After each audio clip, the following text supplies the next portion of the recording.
ignoble chez vous. Petite bicoque en prétention, d'accord, mais elle est très bien conçue, on a passé des soirées formidables. Les bâches du sol, elles sont aux fenêtres et la peinture de mur, elle est au sol. Il a acheté sur plan un 3 pièces à un promoteur immobilier. Mais le mal logement, c'est un véritable fléau dans notre pays. Comment fais-tu pour vivre dans un si pitoyable logis? Mais monsieur, je vous en prie, vous êtes ici chez vous. Et vous, monsieur, vous êtes chez moi. Mais elles sont où, les fenêtres qui devraient être à la place des bâches? Je choisis la solution offensive. Les fenêtres, elles sont avec les portes dans le jardin. Offensive. Hé, entrez, entrez. Comment peut-on vivre dans un courbi pareil? Vous êtes ici chez moi. Vous êtes ici chez moi. Je ne sais pas vous, mais moi, je me suis toujours dit que derrière un achat immobilier, il y avait beaucoup plus qu'une simple affaire d'argent. La maison, c'est toujours la résultante d'une alchimie complexe qui n'a pas à voir uniquement avec l'épaisseur du portefeuille et le prix au mètre carré. L'immobilier, c'est toujours une histoire de vie, une histoire d'envie, une histoire de coup de cœur, une affaire de bonnes rencontres, une histoire de bonnes ondes, une histoire de désir. C'est tout cela chez moi. Et aujourd'hui, chez moi, c'est chez Monique et René à Orléans. Ils viennent de quitter Paris, ou plutôt Alfortville exactement, pour s'installer à Orléans, où ils ont trouvé leur bonheur grâce à Sébastien Marquand de l'agence Orpi Valrim. Qu'est-ce qui vous a poussé à quitter Paris exactement? Alors, moi, 73 ans, mon mari 76, nous avions une réelle volonté de nous rapprocher de notre fils, qui est installé à Orléans depuis quelques années. Nous habitions la région parisienne, le Val-de-Marne, pour être plus précise, et c'était un petit peu le ras-le-bol quand même de la vie parisienne, des embouteillages, de la pollution. C'est venu en complément de ce souhait de nous rapprocher des enfants et des petits-enfants. Alors, la difficulté, si je puis dire, c'était quand même de vendre d'abord notre bien parisien pour nous installer à Orléans, qui était notre ville de choix. Sur Orléans, on a été très large, puisqu'on a consulté, je dirais, la presque totalité des agences orléanaises, y compris les sites plutôt généralistes, bienici.com par exemple, sans lâcher pour autant le contact direct avec les agences orléanaises. Parmi les agences orléanaises, il y en a une qui s'est plus particulièrement distinguée, et c'est d'ailleurs celle qui nous a fait aboutir à la vente qui est maintenant réalisée, puisque nous sommes orléanais depuis un mois. Qu'est-ce qui vous a séduit chez Sébastien Marquand, puisque c'est de lui dont il s'agit? Eh bien, l'écoute qui nous a été apportée, puisque nous avions des critères bien précis, et là je reviens sur notre âge, nous voulions ou un appartement avec un ascenseur, ou au maximum un étage. En tout cas, pas une maison. Nous en avons une en Bourgogne. Deux maisons, c'est beaucoup d'entretien. La maison de Bourgogne, c'est une maison de cœur. Et donc, nous cherchions un appartement de cœur qui vienne en complément. L'écoute a plutôt été réalisée par les gens de chez Orpi Valrim. Je ne cacherai pas que beaucoup de choses m'ont été proposées par les uns par les autres, et des choses qui correspondaient plus ou moins, plutôt moins que plus, sauf que un jour, Sébastien Marquand, qui est de Orpi Valrim, m'a téléphoné en me disant j'ai 5 biens à vous faire visiter. 5 en 2 demi-journées. Donc, il n'y avait pas de temps à perdre. Nous sommes venus de Bourgogne, puisqu'entre-temps, la vente de l'appartement parisien s'était faite. Nous avons visité les 5 biens, et je ne cacherai pas que le coup de cœur a été dans la première demi-journée de visite pour l'appartement sur lequel nous avons conclu par la suite. Néanmoins, nous avons tout de même, le lendemain, continué les visites de façon à voir les 5, et nous l'avons fait avec nos enfants de façon à avoir leur avis et pas répondre à un coup de tête. C'était pas embêtant ça, Sébastien, la présence des enfants? Ça peut parfois avoir des difficultés sur les transactions. Là, en l'occurrence, ça a permis de pouvoir prendre une décision rapidement. Tant les parents que les enfants étaient en phase sur le bien immobilier qui a été sélectionné. Et au moins, ça a évité de revisiter plusieurs semaines après, que le bien soit vendu, de se dire si j'avais su, on l'aurait fait différemment. Donc non, moi je pense que ça s'est fait intelligemment en famille. Et en plus, cet appartement qui a été acheté est un appartement que nous n'avions pas en mandat. Et donc, avec les confrères avec lesquels je suis habitué à travailler régulièrement et que j'ai sollicité, c'est comme ça que nous avons pu proposer autant de biens en si peu de temps, car je ne vous cache pas que l'offre sur Orléans est comme un peu partout compliquée en ce moment. Alors, il ressemble à quoi cet appartement? Qu'est-ce qui vous a séduit dans l'appartement? Si vous voulez, nous venons d'un appartement qui était neuf à l'origine, puisqu'on l'avait acheté sur plan, avec ascenseur, etc. Là, ce qui nous a séduit, c'est justement l'aspect haussmannien de l'immeuble et de l'appartement. Hein, nous avons des hauteurs sous plafond que nous n'avions jamais connues, de très grandes pièces. Nous cherchions un 4 pièces, nous avons un 5 pièces. Et il faut dire que du point de vue financier, quand vous vendez quelque chose en région parisienne, vous trouvez quelque chose de plus cossu dans des grandes villes comme Orléans. Alors, vous l'avez payé combien? 400 000 €. Alors, pour 80 mètres carrés à Alfortville, 94, nous avons 130 mètres carrés à Orléans. Boulevard Alexandre Martin, qui est l'un des quartiers tout de même très prisés, puisque tout autour de nous, nous avons des avocats, des notaires, donc on peut dire que c'est assez bien fréquenté. Nous avons l'avenue de la République qui est vraiment à 2 pas. On est à 5 minutes de la place du Marc 3 et de très grandes facilités de déplacement par des transports en commun. Et finalement, cette rue de la République, c'est un immense centre commercial, très difficile d'accès en région parisienne, et là, à l'air libre et largement aussi agréable. La vente de votre appartement à Alfortville, ça s'est effectué rapidement? En fait, c'est très curieux parce que les 2 recherches et les 2 aboutissements se sont assez bien concoctés.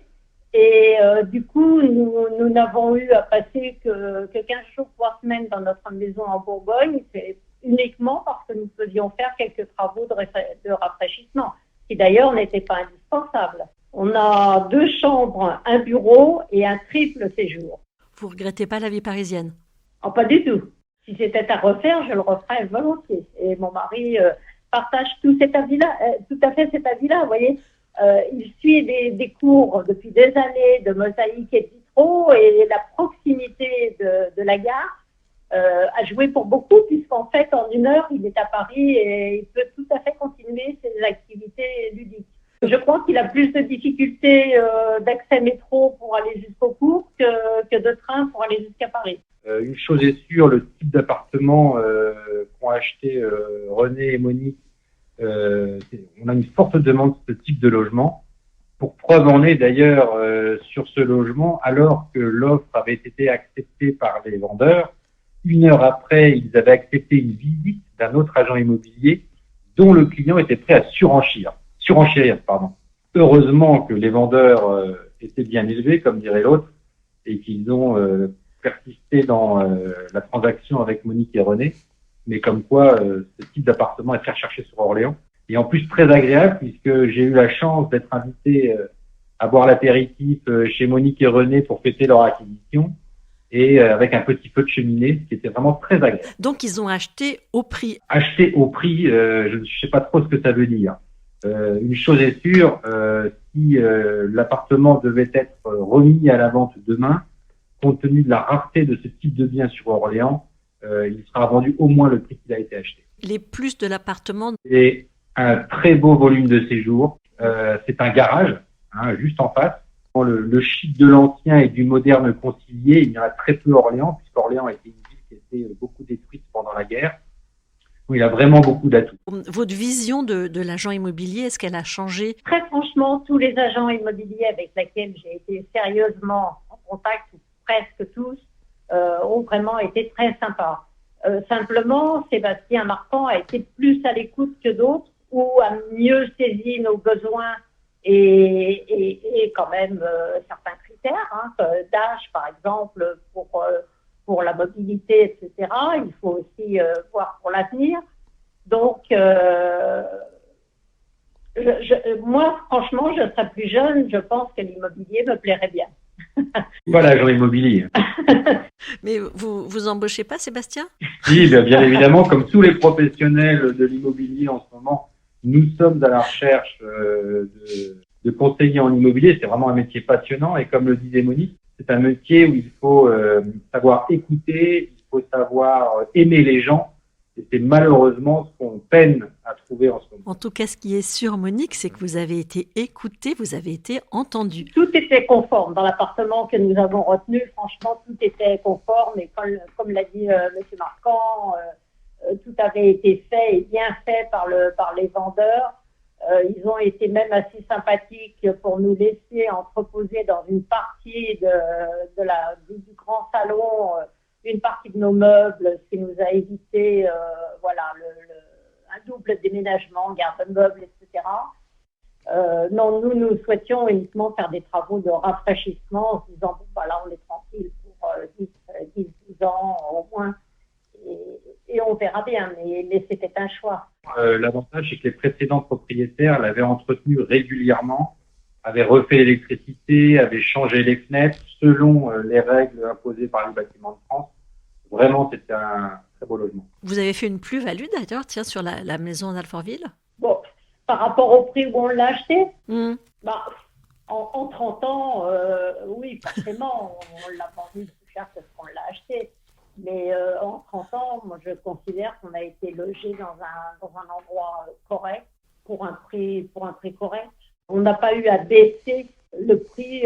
En plus, on a eu la chance de tomber sur une acquéreur, une jeune femme, médecin, qui est en poste sur Paris et sur Longjumeau. Donc, nous étions près de la gare et ça l'arrangeait bien de pouvoir continuer à exercer dans les deux hôpitaux. Si vous aviez un conseil à donner à des gens qui sont dans la même situation que vous ou qui hésitent à franchir le cap de quitter Paris? C'est pas très évident de changer de vie, hein. Il faut bien réfléchir, mais il faut peser ce que l'on laisse et ce que l'on va trouver.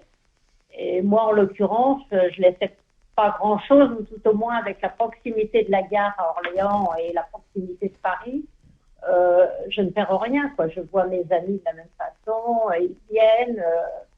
C'est pas comme de s'expatrier, d'aller dans le sud ou de partir à l'autre bout du monde. Hein. Ça n'a rien à voir. Là, Paris, je considère que c'est la très grande banlieue Orléans, c'est la très grande banlieue de Paris. Mon mari, il va 2 fois par semaine. Et moi, j'y suis allée 2 fois, mais parce qu'il faut que je sois là pour l'aménagement de l'appartement. En ce moment, on est encore dans la phase de livraison. Tout ce que vous commandez en ce moment, c'est 6 à 8 semaines. Et ça fait à peu près 8 semaines qu'on est là. Voilà, moi, si j'avais un conseil à donner aux acquéreurs, c'est sélectionner un agent immobilier en qui vous avez confiance, qui saura vous écouter, qui travaille en fichier commun, et Dieu sait que chez Orpi, c'est notre ADN, parce que dans le cas présent, ça m'a permis de conseiller à Monique et René un confrère agent immobilier sur leur secteur qui est venu estimer leurs biens et le commercialiser. En même temps, il me tenait informé des visites qu'il faisait sur ce bien en me disant là, je pense que ça va aller au bout, donc accentue tes démarches pour leur recherche sur Orléans. Moi, ça m'a permis, dans mes recherches, d'aller voir mes confrères locaux et donc de pouvoir sélectionner suffisamment de biens à leur présenter, alors que je n'avais pas tout forcément en mandat. Et aujourd'hui, l'intérêt des fichiers communs dans nos métiers me paraît primordial. Et l'intérêt d'un réseau permet à des acquéreurs ou des vendeurs, d'ailleurs, de région à région, de pouvoir avoir les mêmes pratiques parce qu'ils sont dans le même réseau, là où ils vendent et là où ils souhaitent acheter. Dans les jolies choses qu'on rencontre dans nos métiers, si on a vendu un appartement à Monique et à René, c'est bien évidemment qu'on a trouvé ce qui leur correspondait, mais c'est surtout que j'avais vendu à leurs enfants une maison il y a maintenant 5 ans, et que parce que ça s'était bien passé, ils ont confié la recherche de leurs parents à mon cabinet. Donc voilà, c'est une belle reconnaissance aussi de nos métiers. Pour finir, j'ai une question pour vous, Sébastien. À plusieurs reprises, Monique nous a dit tout à l'heure que ce qui avait fait la différence avec vous, avec votre cabinet, c'est que vous aviez su l'écouter. C'est si rare que ça, un agent immobilier qui écoute son client? Aujourd'hui, on veut trop digitaliser nos métiers. On s'imagine qu'en rentrant 4 critères dans une machine, la machine va envoyer des sélections de biens et que les gens, c'est pas ça notre métier. Notre métier, c'est parce qu'on va écouter les gens, on saura vraiment comprendre quels sont les critères impératifs, ceux qui vont nous dire de ceux qui ne vont pas nous dire. et c'est parce qu'on se mettra dans la peau de nos clients qu'on arrivera à trouver le bien. La preuve en est, on a vu des biens avec Monique et René qui correspondaient pas toujours à l'ensemble de leurs critères, mais on a quand même été les voir, et l'appartement qu'ils ont acheté ne répondait pas à l'ensemble des critères, mais je pense que j'avais bien cerné leurs recherches et leurs critères impératifs, et j'en suis ravi. Et c'est quoi les critères sur lesquels ils ont fait une croix, du coup? Une terrasse, par exemple, qui pour beaucoup est aujourd'hui un critère impératif. Un critère impératif pour beaucoup, la terrasse. Oui, bien sûr, mais pas pour Monique et René, qui ont aussi leur maison en Bourgogne. Chez moi, un podcast réalisé par Ariane Artignan, en collaboration avec MySweetProd et Tip Top Records. Une production bien ici. Retrouvez ce podcast sur toutes les plateformes, sur mysweetimo.com et sur bienici.com.